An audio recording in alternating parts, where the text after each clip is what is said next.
बीकानेर से बड़ी खबर आ रही है। डीएलएड परीक्षा में बदलाव किया गया है। यह खबर काफी महत्वपूर्ण तमाम उन लोगों के लिए जो तैयारी कर रहे थे। 17 से 18 को होने वाली परीक्षा को स्थगित कर दिया गया है। राज्य स्तरीय शैक्षिक सम्मेलन के चलते यह स्थगित करना पड़ा। जल्द अब बताया जा रहा है कि परीक्षा की नई तिथि घोषित होगी। 8 जनवरी से परीक्षा शुरू हो चुकी है। प्रदेश के 377 डीएलएड कॉलेज में परीक्षा चल रही है। शिक्षक संघ राष्ट्रीय ने प्रारंभिक निदेशक को तिथि बदलने का ज्ञापन सौंपा था और उसी के मद्देनजर ये बड़े बदलाव डीएलएड परीक्षा में किए गए हैं। 17 और 18 को होने वाली परीक्षा को स्थगित कर दिया गया है।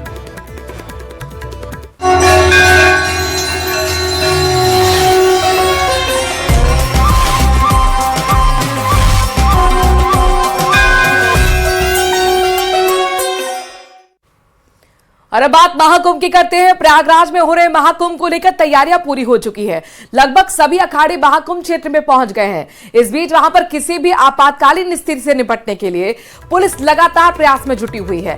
महाकुंभ इलाके में तैनात पुलिस ने मॉक ड्रिल की। मॉक ड्रिल में किसी भी आपातकालीन स्थिति से निपटने के लिए अलार्म को एक्टिव करना पड़ा। निकलने की प्रैक्टिस करना है। फायर सेफ्टी को समझना भी इसमें शामिल किया गया है।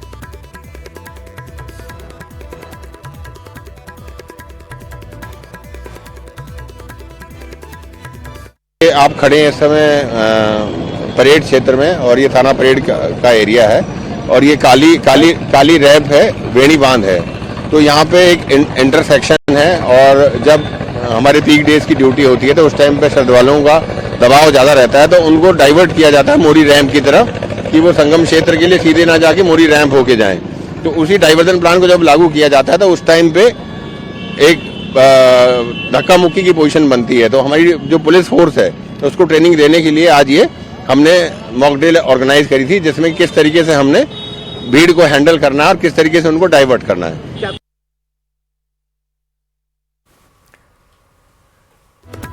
तो इस बार महाकुंभ में श्रद्धालुओं की सुरक्षा के लिए लेटेस्ट टेक्नोलॉजी का इस्तेमाल किया जा रहा है। भारी भीड़ के दौरान अगर कोई भी श्रद्धालु अपनों से बिछड़ जाएगा तो उसको उसके परिवार से मिलवाने के लिए एआई का इस्तेमाल किया जा रहा है। यही नहीं, पुलिस ने कुंभ में इस बार 7 लेयर की सिक्योरिटी की दावा भी किया है। तो आपको बता दें कि लगातार इस तरीके की कहानियां सुनी होंगी कि महाकुंभ में कुंभ में लोग बिछड़ जाते हैं, क्योंकि इतनी बड़ी जबरदस्त तरीके से भीड़ उमड़ती है और ऐसे में अपनों से मिलाने के लिए एआई का इस्तेमाल किया जाएगा। पुलिस ने 7 लेयर सिक्योरिटी का दावा भी किया है। तो सुरक्षा के साथ साथ लोगों की सुविधा का भी पुलिस और प्रशासन बेहद सटीक तरीके से तैयारी कर रही है और दावा यह किया जा रहा है कि इस बार 7 लेयर की सिक्योरिटी है। श्रद्धालुओं की सुरक्षा में लेटेस्ट टेक्नोलॉजी एआई का भी इस्तेमाल किया गया है। एआई अपनों से बिछड़े लोगों को भी परिवार से मिलवाएगा। और जो हम लोग को लॉस्ट एंड फाउंड के लिए हम लोग ने अपना तैयारी किया है, जिसमें हमारे जो लोग भी बिछुड़ते हैं उनको बहुत जल्दी अपने परिवार से मिलाया जा सके। अब तक उत्तर प्रदेश पुलिस में जो लॉस्ट एंड फाउंड का परसेंटेज है वो 96% के आसपास है। इस बार हम लोग कोशिश करेंगे कि उस परसेंटेज को मीट करें और उससे भी बेहतर करें। इसके लिए हम लोगों ने आर्टिफिशियल इंटेलिजेंस का किया है, लेटेस्ट टेक्नोलॉजी का यूज़ किया है। उसके बाद साथ में कैमरा फीड्स का इस्तेमाल किया है, ताकि हम लोग को कोई भी बच्चा अगर गायब हो जाता है तो उसके माता पिता या गार्जियन जो है वो कहीं भी हो, अगर हमारे किसी भी सेंटर पर जाएंगे तो वो कहीं से सभी जगह वो फीड अवेलेबल रहेगा, ताकि उसको जल्दी आइडेंटिफाई करके हम लोग वापस रिहेबिलिटेट कर सकें। हम अभेद एवं अचूक सुरक्षा यहाँ पर सुनिश्चित करा रहे हैं। इसमें हमने एक 7 लेयर सिक्योरिटी स्कीम को लागू किया है, जिसमें डिफरेंट लेवल्स पर लोगों की चेकिंग की जाएगी और जो संदिग्ध व्यक्ति हैं उनको आइडेंटिफाई किया जाएगा। हम लोग सभी एजेंसीज से भी तालमेल बनाए हुए हैं, संवाद स्थापित किया हुआ है।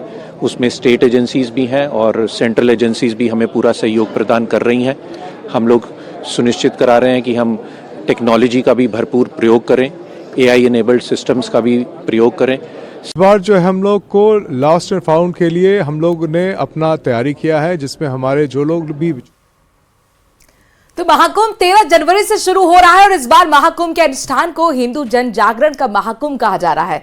शायद पहली बार है जब महाकुंभ में करीब 45 करोड़ श्रद्धालु त्रिवेणी संगम के घाट पर डुबकी लगाएंगे। इसीलिए तुलसी पीठाधीश्वर जगत गुरु रामभद्राचार्य ने इस बार महाकुंभ को हिंदू जन जागरण का महाकुंभ कहा है।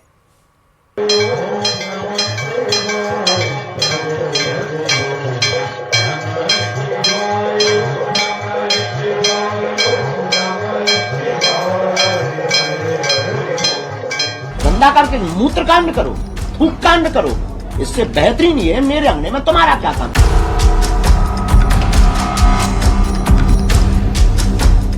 जब उनके तीर्थ में गैर मुस्लिम को 40 किलोमीटर दूर रोक दिया जाता है तो हम अपने कुंभ में रोक रहे हैं, तो बेजा क्या कर रहे हैं? सही कर रहे हैं।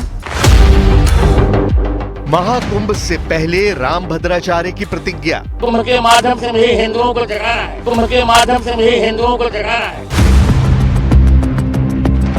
इस बार हिंदू जन जागरण का महाकुंभ। जब हिंदू जग जाएगा तो संपूर्ण विपक्षी हमारे चरणों के नीचे आएंगे।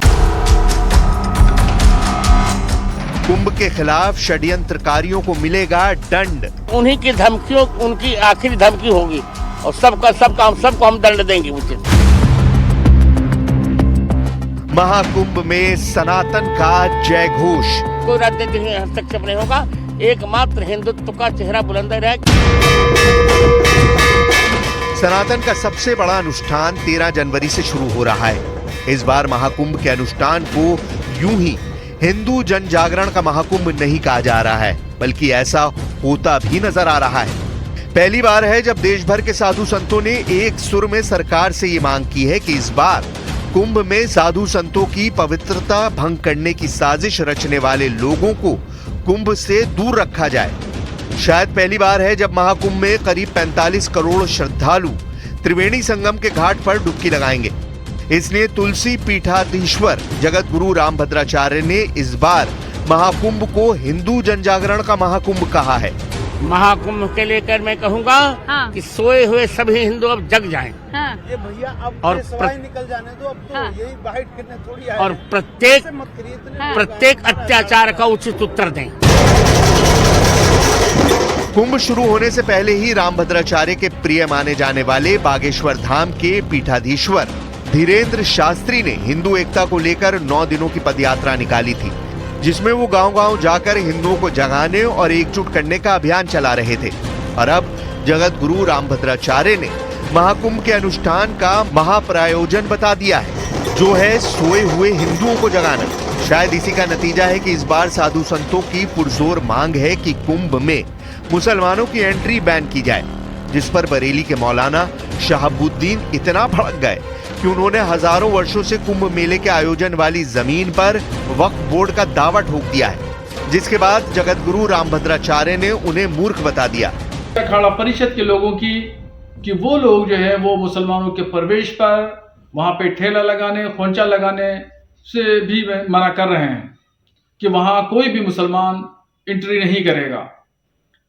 बड़ा दिल दिखाते हुए मुसलमानों ने इस तमाम व्यवस्था को कायम रखने के लिए कोई भी आपत्ति नहीं की और 55 बीघे की जमीन पर जो वक्फ जमीन है, वो जमीन पर कुंभ मेला लग रहा है। मूर्ख है वो, शरारत है उनकी। महाकुंभ करोड़ों वर्षों से लग रहा है। इस्लाम धर्म का उदय जो हो लगभग 1500 वर्षों से हुआ, तो इसके पहले नहीं लग रहा था क्या महाकुंभ? मौलाना शहाबुद्दीन रजवी बरेलवी ने वक्फ के नाम पर ऐसा शिगुफा छोड़ा है जिसे हिंदू धर्मगुरु ही नहीं बल्कि मुस्लिम धर्मगुरु भी कोरी बकवास करार दे रहे हैं। कुंभ पर बेबुनियाद बयानबाजी करने वाले मौलाना शहाबुद्दीन रजवी जगत गुरु रामभद्राचार्य की फटकार और मुस्लिम धर्मगुरुओं के कोसने के बाद चुप्पी साध ली है। और इस बीच एक खबर आंध्र प्रदेश से आई, जहां पर तिरुपति में मची भगदड़ में 6 लोगों की मौत हो गई। तिरुपति मंदिर के पास ये भगदड़ तब हुई जब वैकुंठ एकादशी के मौके पर ऑफलाइन टिकट के लिए श्रद्धालु लाइन में लगे हुए थे। इस हादसे में घायलों को इलाज के लिए अस्पताल में भर्ती कराया गया है। उन्हीं घायलों से आंध्र प्रदेश के मुख्यमंत्री चंद्रबाबू नायडू आज मुलाकात करेंगे। उधर इस हादसे पर प्रधानमंत्री नरेंद्र मोदी ने भी दुख जताया है।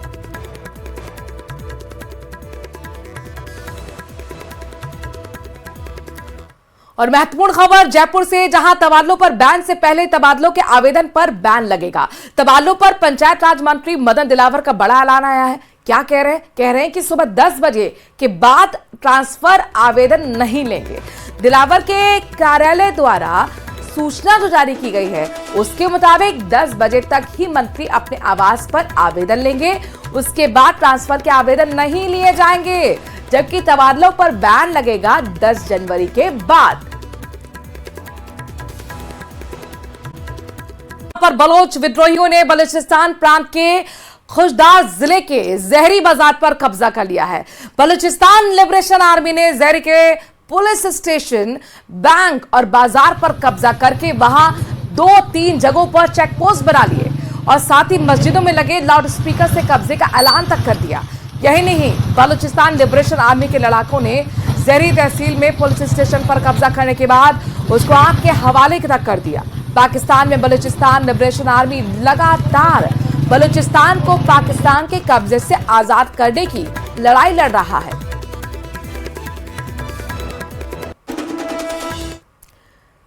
दिल्ली के शाहीन बाग में हुई हिंसा के आरोपियों की जमानत पर आज फिर सुनवाई होगी।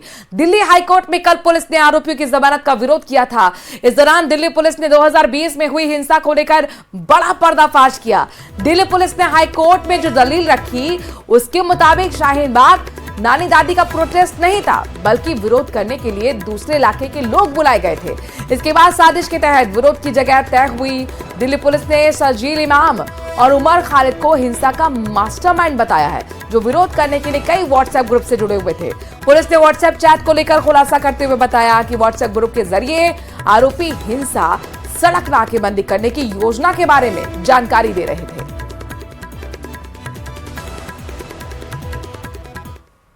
महाराष्ट्र के मालेगांव में बांग्लादेशी और रोहिंग्याओं को बर्थ सर्टिफिकेट जारी करने के आरोप की जांच करने के लिए एसआईटी अब जांच करेगी। महाराष्ट्र के मुख्यमंत्री देवेंद्र फडणवीस के आदेश पर नासिक डीआईजी की अध्यक्षता में एसआईटी टीम का गठन किया गया है। इसमें डीएम भी शामिल हैं। जांच रिपोर्ट के बाद जो भी दोषी पाया जाएगा उस पर सख्त एक्शन लेने के आदेश भी जारी किए गए हैं। इसको लेकर बीजेपी नेता किरीट सोमैया ने आवाज उठाई थी।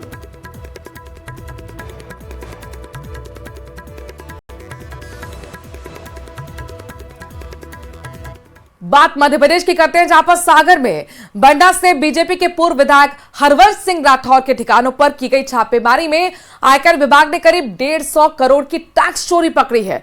सूत्रों के मुताबिक छापेमारी में आयकर की टीम ने हरवंश सिंह राठौर के घर से 14 किलो सोना और 3.5 करोड़ रुपए कैश बरामद किया है। यही नहीं, 4 मगरमच्छ भी बरामद किए गए हैं। हरवंश सिंह सागर जिले के बंडा से पूर्व विधायक रहे हैं और मौजूदा वक्त में बीजेपी जिला अध्यक्ष की रेस में शामिल हैं।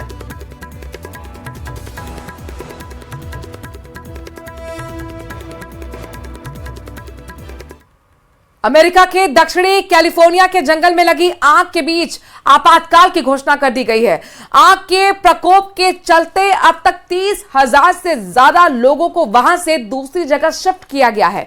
करीब 1260 एकड़ जमीन पर फैली आग ने हजारों घरों को अपनी चपेट में ले लिया है। हालात इतने बिगड़ गए हैं कि लोग अपनी गाड़ियां और सामान छोड़कर पैदल ही भागने को मजबूर हो गए हैं।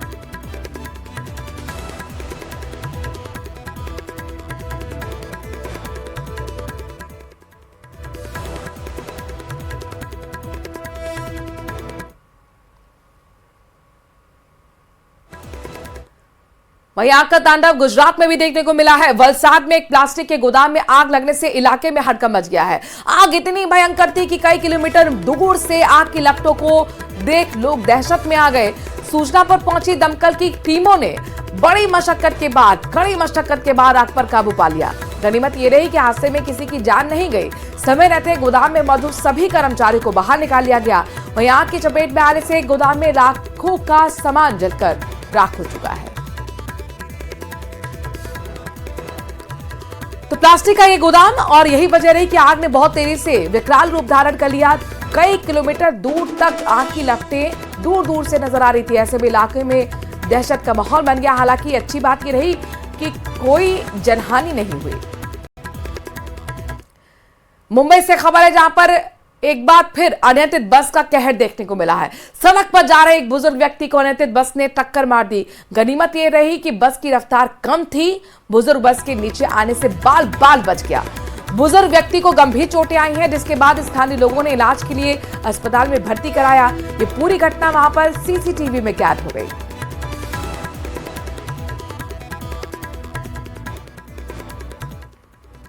चित्तौड़गढ़ जिले के मंडविया स्थित श्री सांवलिया जी मंदिर में बुधवार को चौथे राउंड की गणना हुई और इसमें 4,85,15,000 रुपए की गिनती हुई है।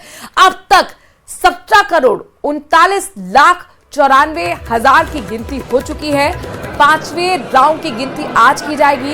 इसके साथ साथ सोने चांदी का तौल किया जाएगा। मेवाड़ के आराध्य देव श्री सांवलिया जी में बुधवार सुबह राजभोग की आरती के बाद दान पात्र से निकली राशि की गिनती शुरू की गई। शाम तक लगभग 4,85,15,000 रुपए की गणना हुई। 29 दिसंबर को भंडार खोलने के बाद पहले राउंड में लगभग 3 करोड़ की गणना हुई थी। दान पात्र के अलावा मनी ऑर्डर और ऑनलाइन जमा राशि का भी आज हिसाब होगा। इसके अलावा सोने चांदी को भी तौला जाएगा।